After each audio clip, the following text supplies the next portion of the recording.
Y una vez más toca hablar del Fútbol Club Barcelona y no para dar buenas noticias, porque efectivamente ahora mismo ya no con el Fútbol Club Barcelona, sino que en la Federación Catalana, y esto tiene mucho que ver con el tema de Negreira, José Félix Díaz, ¿vale? José Félix Díaz, que no diría absolutamente nada si no es porque tiene buena información que le viene de arriba, concretamente de la FIFA. Cuidado, porque ayer escribió un artículo muy caliente en el que habla directamente de un posible tema de tráfico de menores, que os recuerdo que lo llamó tráfico de menores o de corrupción en la Federación Catalana, porque al parecer presuntamente una serie en número de 50, parece, menores estarían jugando en diferentes clubes de Cataluña, precisamente siendo menores de edad, algo que no permite la FIFA. Pero bueno, esto es un adelanto, ¿vale? Pero vamos con dos temas del estadio del Fútbol Club Barcelona que lógicamente no les van a gustar, que no van a mover mucho por redes sociales porque no les benefician, y el primero de ellos es efectivamente confirmar que el estadio del Fútbol Club Barcelona está hecho un desastre y que las imágenes que se han ido filtrando, las últimas imágenes que tenemos precisamente aquí, dejan entrever cómo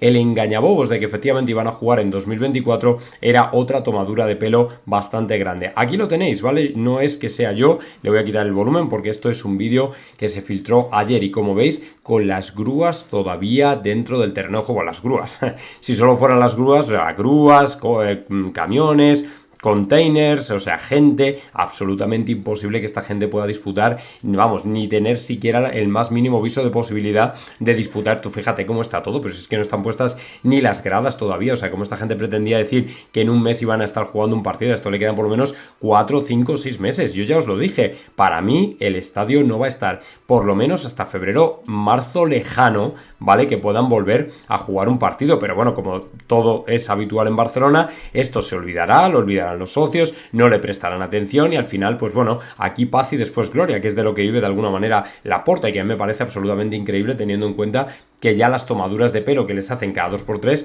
es absolutamente increíble que además se las sigan pasando, o sea, parece como que no tiene ningún tipo de repercusión el hecho de que les mientan descaradamente en la cara. Yo creo que ya con este vídeo deberían tener suficiente, pero no, parece que seguramente todavía tendremos más episodios de este tipo, pero cuidado porque hay más tema todavía y es al respecto del estadio, porque el pasado 18 de noviembre se reunieron efectivamente vecinos con el estadio, con el club, mejor dicho, con los máximos representantes del club blaugrana y luego también con otras entidades que tienen que ver en las obras, y efectivamente el revés que se le ha presentado precisamente para poder adelantar las obras, que por mucho que hubieran podido anticipar no hubieran podido volver en diciembre, ya os lo digo yo, las obras del Camp Nou, como veis, nueva victoria de los vecinos de las Corts sobre el Barça. Los residentes próximos al estadio celebran la conservación del horario de las obras de 8 a 8 y la vigilancia de la Guardia Urbana para que se cumpla a rajatabla. Sensación de victoria. Así marcharon los vecinos afectados por las obras del Camp Nou, que se reunieron con el Barça como cada mes el pasado 18 de noviembre. En la comitiva también estaban la Concejalía de Deportes del Ayuntamiento de Barcelona, el equipo de gobierno del distrito y varios técnicos del estadio. Las obras mantienen el horario de las 8 horas de la mañana a 8 horas de la tarde.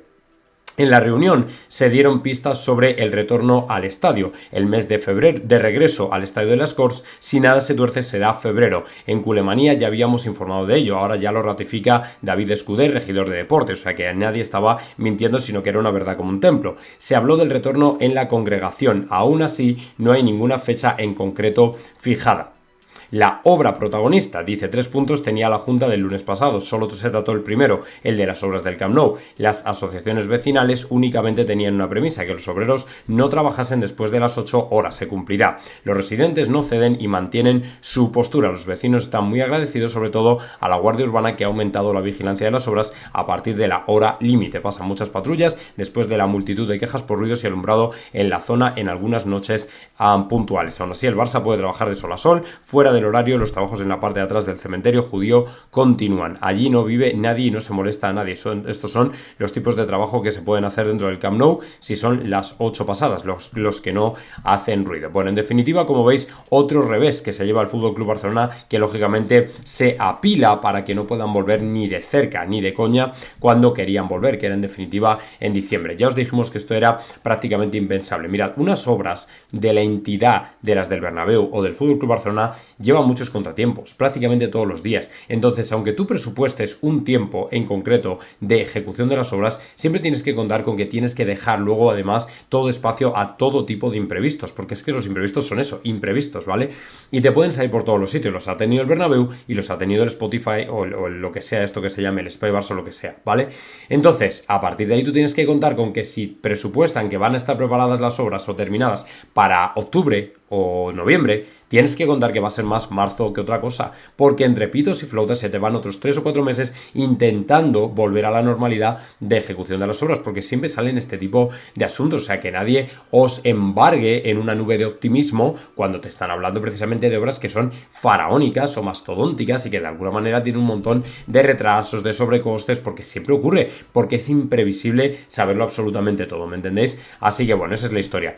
El asunto, y ahora sí, quería ir a un tema bastante más serio, es el artículo que ayer escribió José Félix Díaz, que a mí me parece, como digo, de una seriedad tremenda, porque al final está hablando de un posible caso muy grave de corrupción en la Federación Catalana, que además tiene vínculos de alguna manera, la Federación me refiero en este caso, con el tema Negreira, porque evidentemente la Federación Catalana en los nombramientos de árbitros y tal tenía bastante que ver, sobre todo en los apoyos, ¿vale? Bueno, pues efectivamente José Félix ayer descubrió que la FIFA detecta más de 50 casos de tráfico de menores en diferentes clubes de Cataluña. La FIFA ha pedido explicaciones, no llegan, las sanciones esperan y podrían llegar en cadena, o sea que encima la cosa está bastante avanzada. Dice, formación académica para que aclaren lo que está pasando con más de 50 casos de menores que han llegado a España con una beca de un año para estudiar y jugar al fútbol, circunstancia permitida por espacio de un año, y que después prolongan su estancia de manera ilegal con fichas expedidas por la Federación Territorial de Cataluña en el fútbol base, circunstancia más complicada de detectar por la FIFA. Todos los casos están bajo la investigación abierta. El máximo organismo del fútbol mundial, tal y como ha podido saber Marca, habla de una estructura a gran escala y que no es un caso aislado ni mucho menos. 10 años después se repite lo vivido en su día y que terminó con una sanción al Barcelona, club que no tiene nada que ver con lo que está pasando ahora y que no aparece por ningún lado. Hace 2 años detectaron un caso parecido pero menos trabajado, ya que la escuela que utilizaban existía. Ahora todo es distinto y hay una estructura montada para intentar dar la espalda a los controles hechos por la FIFA, para evitar el tráfico de menores. Clubes señalados y Lucas Alves. Bueno, aquí te habla de una serie de clubes que están señalados, como digo, ninguno es el Barcelona, ¿vale? Para que nadie se llame a error, pero lógicamente la Federación Catalana no es la primera vez que está bajo el foco de la sospecha, ya no solamente por este tema de menores, sino luego también su participación en los nombramientos, que ya sabéis que las federaciones territoriales en España dejan mucho que desear, porque lógicamente los nombramientos, los procesos, todo este tipo de politiqueos son en definitiva lo que daña y es el cáncer del fútbol, es lo que más intoxica, y lógicamente una sanción a la Federación Catalana de alguna manera sería un palo bastante gordo, también de alguna manera directa o indirecta al FC Barcelona, porque se vería salpicado lógicamente por un caso bastante importante y además un tema muy sensible y grave como es un tráfico, entre comillas, ¿vale? No un tráfico de menores como tal, de secuestros y tal, pero sí desde luego una argucia, una picaresca que desde luego le puede salir muy cara. Así que bueno, para que veáis que el tema del fútbol está, no digo corrompido y podrido por todas partes, pero tiene desde luego cositas que no nos gustan y no deseamos nadie.